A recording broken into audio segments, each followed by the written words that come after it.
You read the title, so you know what it is. Let's get into it. Alright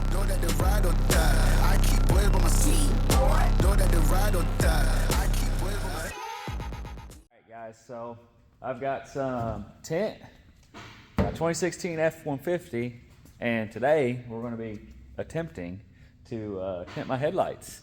So a little bit of a explanation on why I would tint my headlights. I mean, I do not recommend it on any stock headlights because you're not going to be able to see at night. But on this thing, if you've recognized the truck at all, you've probably seen some videos. I have lowered this thing and put some LED headlights and a bunch of other stuff that's on my buddy's channel, a Brian Lewis vlog. And with those LED headlights, I've got the brightest LEDs I could possibly get. And these are halogen housings, so they don't really go together for other people.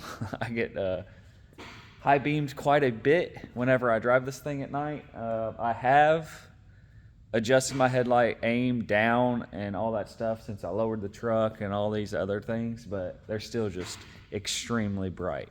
So I got some vivid tint here. And this is not like super dark. So I'm curious to see what it's going to look like if I can get my thumb underneath this. See what it's going to look like with the headlights on. Hopefully it does just enough, dims it just enough that it's not like overly bright, but it still lets my headlights be headlights so I can see the road. So this should be interesting. I got Walker over here to help me out, so let's just get right into it. All right, to start this off, at least on my truck, don't always have to do this, but on my truck, I think we have decided to move this trim piece here that goes around, because trying to put the tint on right here, it's going to hit all of this, and it's kind of bulged out. You got this bulge on the headlight that we're going to have to try to shape.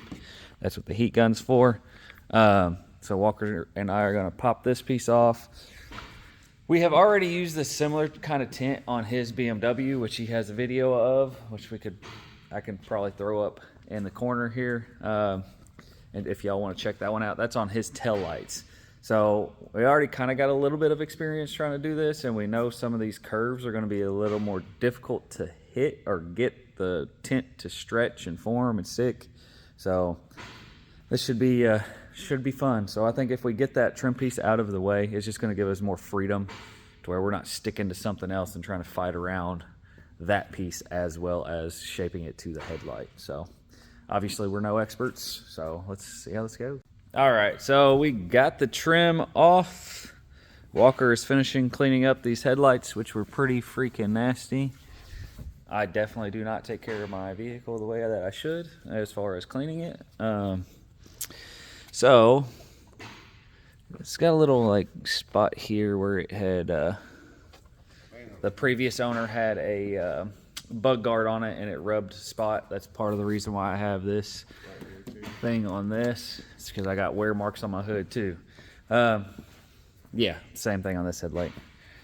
So now let's get this tint unrolled, cut the piece that we need. It's going to be the width. I got a big enough, tall enough piece that it'll cover all the way across.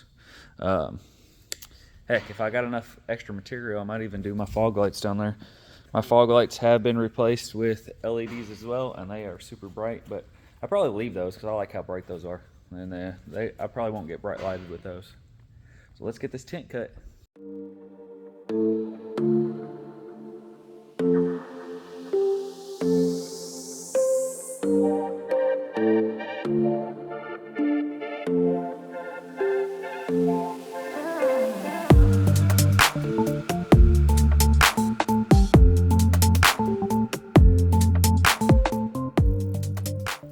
All right, what do you think, Walker?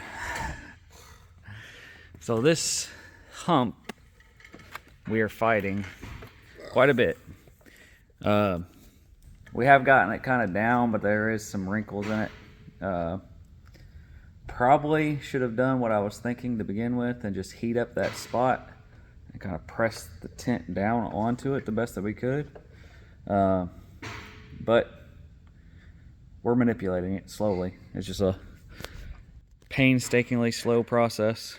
So, and I did cut a little extra piece so we didn't have a bunch of scrap, and started tinting that fog light.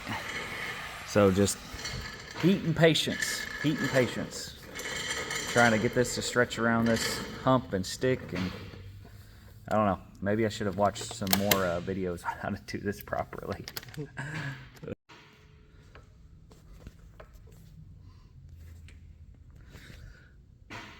All right, so I think I'm gonna call that good on this one.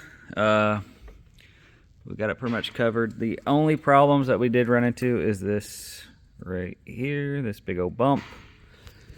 It actually takes a lot of stretching and manipulating, and trying to get it to stick once you've stretched it is a pain. Obviously, there's probably a different technique that would work better than what we just did. But overall, it doesn't look bad. So I'm gonna pop the trim back on this side, get to working on that other headlight, and probably wrap these fog lights as well. Walker, you having fun? Definitely not a fun process. All right, so before I actually wrap the other headlight, let's check out the difference here. It's kind of hard to see on camera here. It still has plenty of light coming through. I might put this up against the wall later, but like this side is still super bright. It's hard to pick up on camera, but there's still plenty of light coming through that headlight. But I think it's gonna knock off just enough of that sharpness, brightness, that it won't absolutely kill people whenever they're in front of me. This little fog light has been tinted, and you can't even tell in the video. It's really hard to see it even in the video. So things turning out good. Let's get this other headlight knocked out. All right, guys, you ready to see the final product? How do you think that went, Walker? The last one went a lot easier than the first one, but still a pain. Yeah, so on that last headlight, we ended up sticking like sideways and then heating more of the wrap to stretch it over that hump. It did seem to go a lot better. The one thing that I would probably, if I wanted to spend more time and make this thing try to look perfect as possible, I would probably end up taking the headlight out and then heating the whole wrap and stretching everything as much as I can across the whole headlight. And that would help get rid of some of the little imperfections that we have around that hump and along some of the edges. So we'll see what the long-term effect is on these, but for now, this is what it looks like.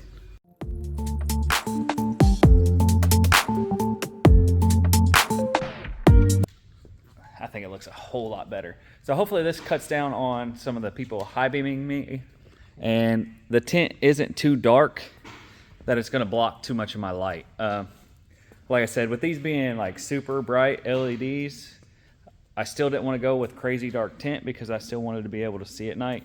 It is getting winter, and I will be doing some driving at night, so I do need to be able to see the freaking road. But I think that's gonna be it for this one. So be sure to give me a like, subscribe. Till next time.